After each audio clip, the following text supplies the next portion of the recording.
Welcome to the Prospective Doctor Podcast, where we will provide essential information for pre-medical students and those already in medical school. Listen each week for tips on how to improve your application and gain an acceptance to medical school.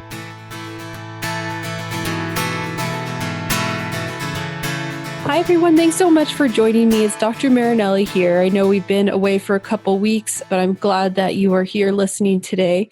Today, I have a special guest on. His name is Ziggy Yoediono. He does some college advising and mentorship, and I wanted to take a couple minutes to introduce Ziggy. Hi, Ziggy. Thanks so much for joining us today. Thank you so much for having me. Can you start by telling the listeners just a little bit about yourself and what you do? Sure, absolutely. Well, I originally trained as a psychiatrist. And as soon as I finished my residency training, I actually went to business school at Duke. And then after that, I ended up working in the healthcare field with the Chancellor Emeritus there to start a new research center. And then I also worked at the business school at Duke as an associate director of one of the master's programs there. And then I went back to the healthcare field and worked with the current chancellor as a special assistant. And then after a while, I decided I wanted to try to strike out on my own and try to do some personal projects. So I did that for a few years. And then now I'm just in the process of trying to start launching my college life coaching firm, which is called Zig Consulting. And I want to build on my experience of having worked with many undergraduates at Duke to work one-on-one with students in terms of their academics, career, social life, or extracurriculars for, students who are wanting extra help or wanting to get ahead. So I'm kind of in the entrepreneurship area right now, and that's my main focus. Okay, that's great. Thank you so much for that background. Definitely have a lot of expertise in college and medical school, so we're really happy to have you on today. What we wanted to talk about with Ziggy today is how to do well in pre-med courses. I think most listeners who are pre-med know that going to medical school and taking the prerequisite courses are just inherently difficult. And there are lots of people that start out pre-med, and Ziggy, I'm sure you can attest to this, and then they don't end pre-med. They end up going to something else because the courses are just so difficult. So I thought we could dedicate this podcast just to talk about how can you do well in these courses in this path. So Ziggy, to start, could you just talk a little bit about why are the pre-med courses so difficult? Sure, absolutely. I think one of it, in a way, it's kind of like a self-fulfilling prophecy. Pre-med courses, unfortunately, but fairly, I think, have a reputation for being hard. Even if you're in high school and you haven't even gone to college yet, whenever you hear the term pre-med courses, you kind of groan inside, it's like, oh my gosh, So even before you step foot into an actual classroom to take a pre-med course, you already have this very fixed belief and feeling that it's going to be hard. And so in some ways, it's sort of a self-fulfilling prophecy. And then beyond sort of the mental and emotional state, I think there's two other major reasons. One reason is because a lot of the pre-med science courses are graded on a curve. And so that means you're competing against your classmates for a handful of top grades. So that in and of itself makes it challenging. And that also in turn makes you anxious when you know you're being graded on a curve. And when you're anxious, everything becomes just much more difficult to do, just, starting off. And I would say the third reason is that, as we all know, a lot of the pre-med courses are very quant-based. And that basically means that you can't just get away with memorizing and regurgitating, which you can often do with a lot of other types of classes. With the quant classes, whether it's physics or chemistry or math classes, you really have to understand the material, and you also have to be able to apply what you understand.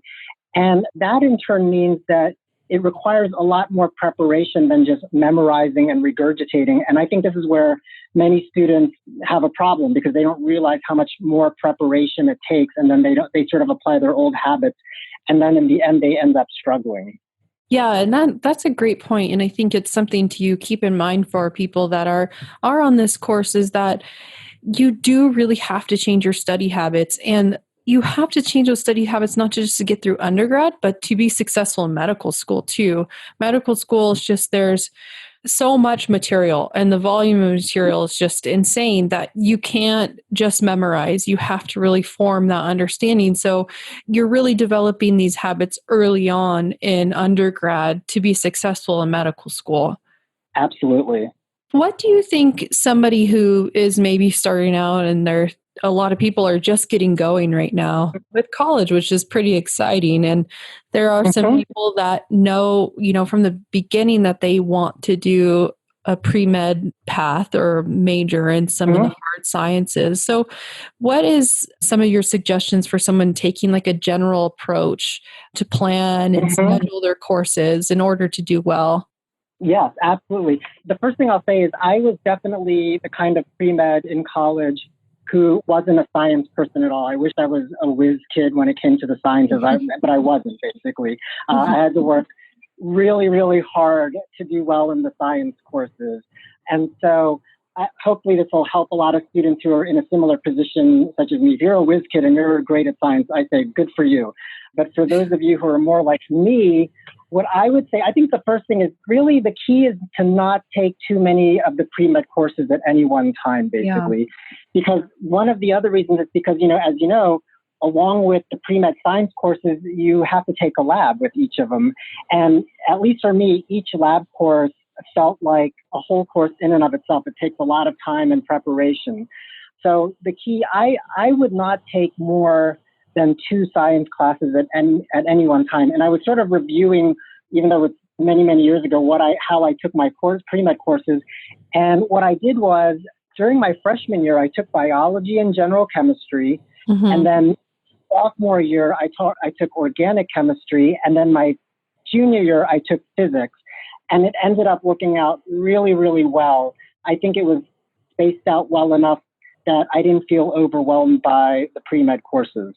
Yeah, that's a great point. Just space them out. And one thing I recommend in addition to that too, is for some of the newer college students like that are just starting, maybe even take one and just kind of really ease yourself into college, because it's going to be more difficult than high school. And the transition itself, moving away from home, starting a different school, all of those things are going to add pressure and anxiety, even like you said.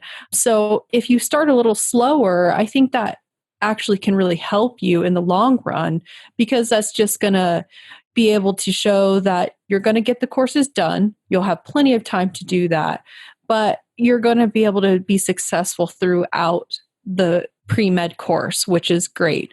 I see a lot of people, and Ziggy, you probably definitely could recognize this, that have an upward trend in their GPA, where they maybe started off a little rough in college and didn't do as good as they wanted to do in the pre-med courses, but then started to kind of figure college out and be able to really bring that GPA up, which is okay.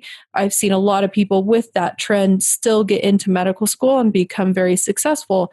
But I think if you can kind of develop those habits early on and pace yourself, then and maintain a solid GPA throughout undergrad, it's just going to be easier when it comes to admissions, and just be easier on yourself too, since you're developing those habits. Absolutely. Absolutely. And kind of going off of that, how do you suggest pre-meds find balance between these courses and then also planning their extracurricular activities, which is a big part of applying to medical school, is having a lot of extracurricular activities and being involved in different areas, which can really put a strain on somebody academically who may need to shift their focus just solely on their academics to academics and extracurriculars. So how do they find that balance? Right. Well, I think one of the main keys is thinking about how many extracurriculars you actually want to take. I think maybe a while back, conventional wisdom said you had to do as many extracurriculars as possible. It just, for some reason, looked very, very, very impressive to have 12 different extracurriculars on your resume or something like that. But I would say that the key these days is to focus just on a few extracurricular activities that you're passionate about, instead of joining a ton of clubs and just being superficially involved. I think what medical schools, not just medical schools, but business schools, all types of grad schools, and even jobs are looking for in terms of when they look at your extracurriculars, is looking for someone who has developed expertise in a certain area and not being a jack of all trades, basically. And, when we think of an expert, we don't think of someone who's great at like 15 different things, right? We usually think that they're very good at one or two things, basically.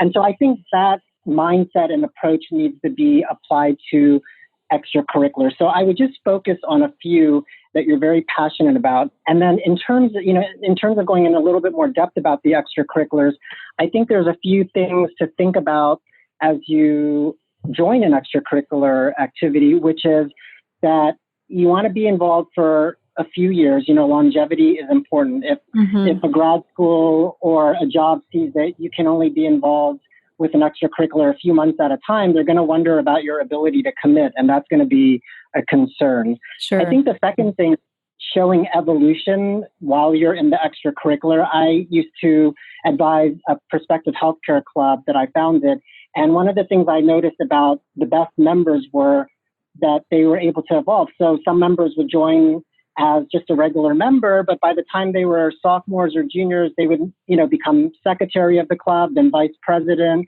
then president. So I think that's a really important thing to demonstrate, because what you're showing is that you're willing to challenge yourself and to constantly improve yourself. And who doesn't want to see that, right?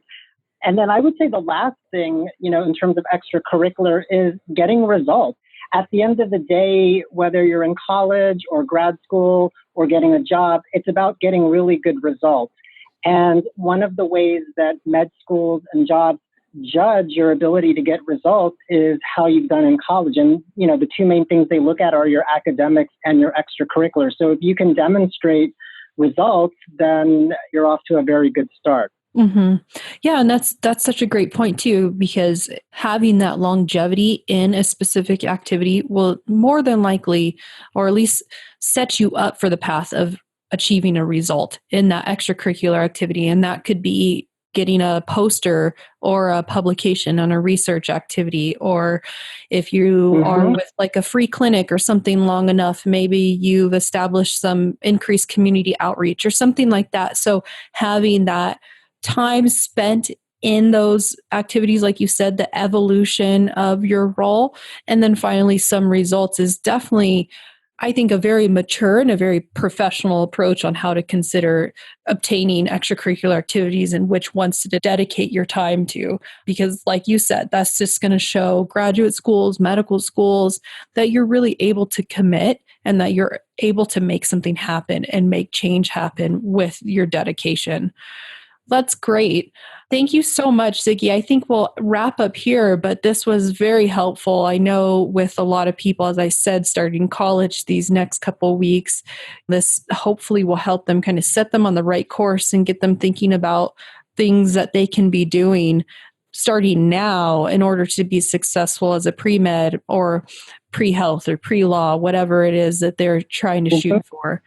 Ziggy will have a couple blogs up on Prospective Doctor in the next couple of months, so please look out for that. And you can visit his website at zigconsulting.com. Thank you so much, Ziggy. I really appreciate you coming on today. Oh, my pleasure. Thank you so much for having me. Thanks, everyone, for listening. Please join us next week for our next episode. Our mission is to inspire, encourage, and inform students as you journey through a rigorous and intricate process of achieving your dreams in medicine. Visit us at prospectivedoctor.com for more essential resources in your medical school journey.